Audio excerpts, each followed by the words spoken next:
Hello हाँ। Everyone. आज हम पढ़ेंगे पैथोफिजियोलॉजी ऑफ डिसीज। ये नर्सिंग स्टूडेंट के लिए है। इसका चैप्टर 3 में ये टॉपिक बताया गया है। इस टॉपिक के अंदर इन्फ्लेमेशन है, शॉक है, थ्रोम्बोसाइटिस है, एम्बोलिज्म है, गैंग्रीन है। इनके बारे में हम पढ़ेंगे। आज का जो टॉपिक है इन्फ्लेमेशन। Inflammation word organise. जो इन्फ्लामेशन शब्द की उत्पत्ति कहाँ से हुई? Inflammation the word inflammation come from Latin word. जो इन्फ्लामेशन का शब्द है जो लैटिन वर्ड से लिया गया है, जो है इन्फ्लामेंट्रो। ये जो शब्द से लिया गया है, which meaning to set on fire. इसका मीनिंग है to set on fire. Set and fire उस प्रदाह के बारे में बताया गया है, जो इन्फ्लेक्शन के बारे में बताया गया है, इन्फ्लेमेशन के बारे में बताया गया है। Inflammation is not a same as infection. जो इन्फ्लेमेशन कोई एक इन्फेक्शन नहीं होता। ये इन्फेक्शन जो होता है किसके कारण होता है? Inflammation cause by micro organism के कारण। Inflammation is the body biological response to injury और इन्फेक्शन। जो इन्फेक्शन का कारण माइक्रो ऑर्गेनिज्म हो सकता है, और जो इन्फ्लेमेशन होता है बायोलॉजिकल प्रतिक्रिया। इंजुरी या इन्फेक्शन के कारण बॉडी में बायोलॉजिकल प्रतिक्रिया बनती है। जैसे ये फुट में रेडनेस दिख रही है, स्वेलिंग दिख रही है, वो वाले इफेक्टिव एरिया में स्वेलिंग हो गया। इन्फ्लेमेशन की definition. Inflammation is a protective local response of living tissue and injury. जो इन्फ्लेमेशन का जो सुरक्षित लोकल प्रतिक्रिया है, जनरली प्रतिक्रिया वो लिविंग टिश्यू में होती है, जीवित सेल में होती है, जिसके कारण इंजुरी जीवित जो कोशिकाओं में इंजुरी होती है। इसके कारण क्या होते हैं?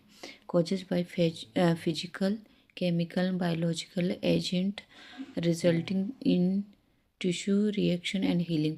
इसके कारण किसके कारण होते हैं? ये फिजिकल के कारण हो सकते हैं, केमिकल के कारण हो सकते हैं, और बायोलॉजिकल एजेंट के कारण हो सकते हैं, जिसके परिणाम स्वरूप उस सेल में या उस बॉडी के पार्ट में रिजल्ट होगा, उस टिश्यू में रिएक्शन होगा, जिससे वो हीलिंग होगी। इसको इन्फ्लेमेशन कहते हैं दूसरी भाषा में। It is the inflammation of organ. मतलब उस बॉडी के कोई भी ऑर्गन में इन्फ्लेमेशन होती है। Disease are named by adding itis. उस डिसीज के नाम में, उस ऑर्गन की डिसीज के नाम में आइटिस जुड़ा रहता है। Factor influencing inflammation. इसमें इन्फ्लामेशन को थोड़ा एरर है, तो इसे करेक्ट कर लेना। To effective organ. जो इन्फ्लामेशन है उस बॉडी के इफेक्टिव एरिया के बारे में बताएगा इस नाम के द्वारा। जैसे example appendicitis, pharyngitis. Appendicitis it is the inflammation of appendix. इसमें क्या, अपेंडिक्स का जो एरिया है वहाँ पे इन्फ्लामेशन होता है ना। इसका कॉज क्या होगा? Cause of inflammation physical agent के कारण क्या हो? Physical agent, hot and cold, radiation, X-ray. जो फिजिकल एजेंट होते हैं गर्म ठंडे पानी से हो सकते हैं, कोई रेडिएशन के कारण हो सकता है, एक्सरे के कारण हो सकता है, ट्रॉमा के कारण हो सकता है, और केमिकल एजेंट कोई एसिड के कारण हो सकता है, एल्कलाइन जो बेस वाली चीज़ें होती है उसके कारण हो सकता है, गैस्ट्रिक जूस के कारण हो सकता है। जैसे अपन बहुत लंबे समय तक खाना नहीं खाते, जिसके कारण गैस्ट्रिक जूस का परसेंटेज बढ़ जाएगा, जिसके कारण हो सकता है। बायोलॉजिकल रीजेंट, बैक्टीरिया, वायरस और जो फंगी होती है, बैक्टीरिया के कारण हो सकता है इन्फ्लेमेशन, और वायरस के कारण भी हो सकता है। पैथोफिजियोलॉजी ऑफ इन्फ्लेमेशन के मैकेनिज्म हम पढ़ते हैं। इसमें इन्फ्लेमेटरी प्रोसेस। इसमें क्या होगा, कोई भी जो टिश्यू होगी वहाँ पे अगर इंजरी होती है तो वहाँ पे क्या होता है, उसकी मोस्ट जो सेल है वहाँ एक्टिवेट हो जाते हैं, तो वहाँ पे वो वाले एरिया में एक्टिवेट हो जाएगी, जिससे रिलीज ऑफ केमिकल मीडिएटर, इसमें क्या है, जो वहाँ वाले एरिया में केमिकल रिलीज होगी, उसमें क्या है, हिस्टामिन होगा, सेरोटोनिन होगी, लाइकोट्राइनिन होगा, प्रोस्टाग्लैंडिन्स होगी, जिसमें क्या है वेसोडाइलेशन, वेसोडाइलेशन में क्या होगा, रेडनेस होगा, वो एरिया हीट होगी, यानी छूएंगे टच करेंगे तो गर्म सा फील होगा, वहाँ पे ब्लड फ्लो होगा, ज़्यादा मात्रा में ब्लड फ्लो होगा। फिर उसके बाद जो वहाँ की कैपिलरी होगी, कैपिलरी में बिलिटी होगी, वहाँ पे जो कैपिलरी वो फैल जाएंगे तो वहाँ पे ब्लड फ्लो जिसके कारण ज़्यादा होता है तो वहाँ पे भी काम होना चालू होगा, जिसके कारण वहाँ पे हीलिंग की प्रॉपर्टी होने के कारण वहाँ पे एडिमा और स्वेलिंग होगा, फिर पेन एंड फीवर वहाँ पे प्रेजेंट रहेंगे। और क्लिनिकल फीचर इसके 5 कार्डिनल साइन होते हैं, हिंदी, इंग्लिश, लैटिन। जैसे हिंदी में हम लाल कहेंगे तो उसको रेडनेस हो इंग्लिश में बोला जाता है, और लैटिन में रूबर कहा जाता है, रूबर कहा जाता है, सूजन इंग्लिश में स्वेलिंग और लैटिन में ट्रॉमा बोलते हैं। ताप बढ़ना को हीट बोलते हैं, इसमें क्लोरा बोलते हैं, क्लोरा बोलेंगे। दर्द पेन डोला बोलेंगे। कार्यों में कमी, इसमें लॉस ऑफ फंक्शन, इसमें क्या है फंक्शन लाइस बोलेंगे। एडिशनल एडिशनल एडिशनल सिम्टम्स, इसमें जो एडिशनल सिम्टम क्या दिखाएंगे पेशेंट में, इसमें लॉस ऑफ एपेटाइट, एनोरेक्सिया, इसमें क्या है जो मरीज होता है, पेशेंट होता है, उसे भूख नहीं लगती है, उसे फीवर रहेगा, वीकनेस रहेगी, वेट वजन भी कम होगा, वेट लॉस रहेगा। टाइप ऑफ इन्फ्लामेशन, इन्फ्लामेशन के 2 टाइप्स होते हैं, एक्यूट एंड क्रोनिक होते हैं। एक्यूट जो होता है सडनली ओरिजिन हो जाता है, क्रोनिक जो होता है लॉन्ग टाइम पे होता है। एक्यूट इन्फ्लामेशन कैसे होता है, ये एलर्जी रिएक्शन के कारण हो सकता है, इन्वायरमेंटल रिएक्शन के कारण हो सकता है, इन्फेक्शन के कारण होता है, ट्रॉमा या इंजरी के कारण हो सकता है, बर्न के कारण हो सकता है, लैसरेशन के कारण हो सकता है, कट एंड वुंड के कारण हो सकता है। देन जो क्रोनिक इन्फ्लामेशन होता है, कोई लंबी बीमारी जैसे हो गया कार्डियोवास्कुलर डिसीज़ के कारण हो गया, पैंक्राइटिस के पैंक्रेटिक डिसीज़ के कारण हो सकता है, इंटेस्टाइनल ट्रैक डिसीज़ के कारण हो सकता है, रोमाटिक अर्थराइटिस के कारण हो सकता है, कैंसर के कारण हो सकता है, न्यूरोलॉजिकल डिसीज़ के कारण हो सकता है, कोई भी रिप्रोडक्टिव डिसऑर्डर डिसीज़ के कारण हो सकता है। ये क्रॉनिकर इन्फ्लेमेशन है।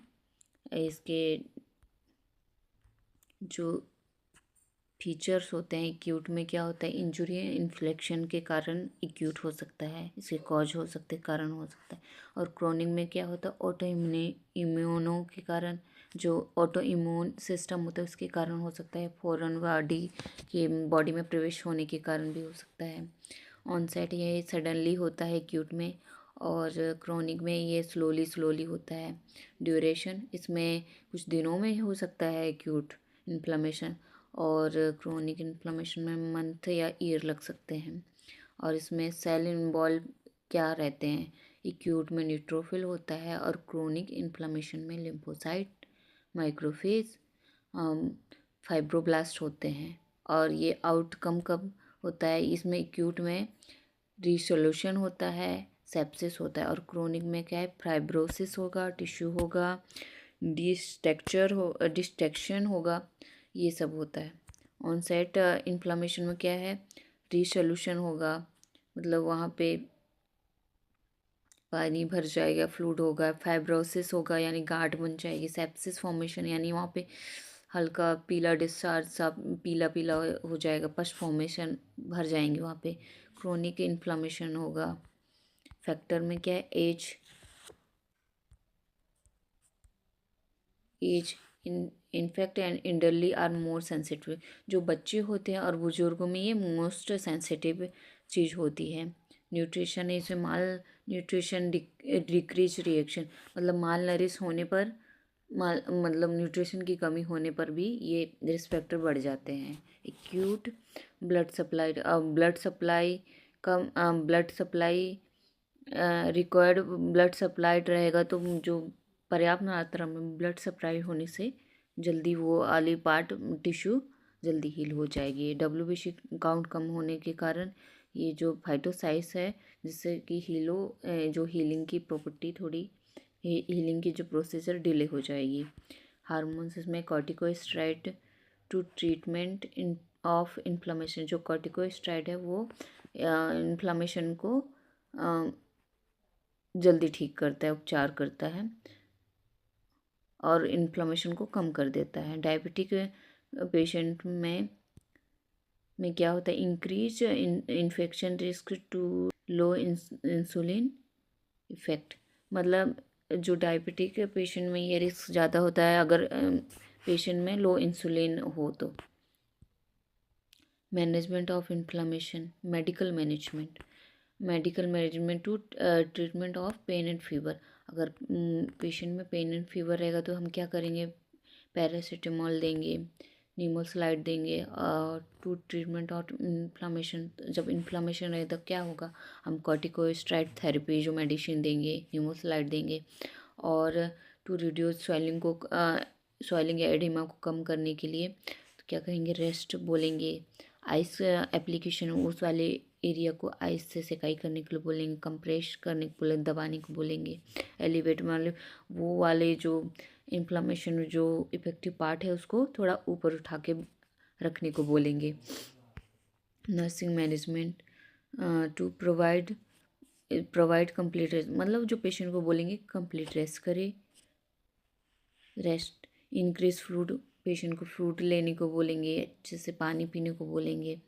और इसमें high protein and carbohydrate diet, patient को प्रोटीन और कार्बोहाइड्रेट डाइट लेने को बोलेंगे। एलिवेट इफेक्टिव पार्ट, पेशेंट को जो एलिवेटेड जो इफेक्टिव पार्ट है उससे थोड़ा ऊपर रखने को बोलेंगे। Cold application to reduce pain and swelling, cold application करेंगे तो जो पेन और जो स्वेलिंग है उसमें ये आराम मिलेगा और ये स्वेलिंग और पेन कम होगी।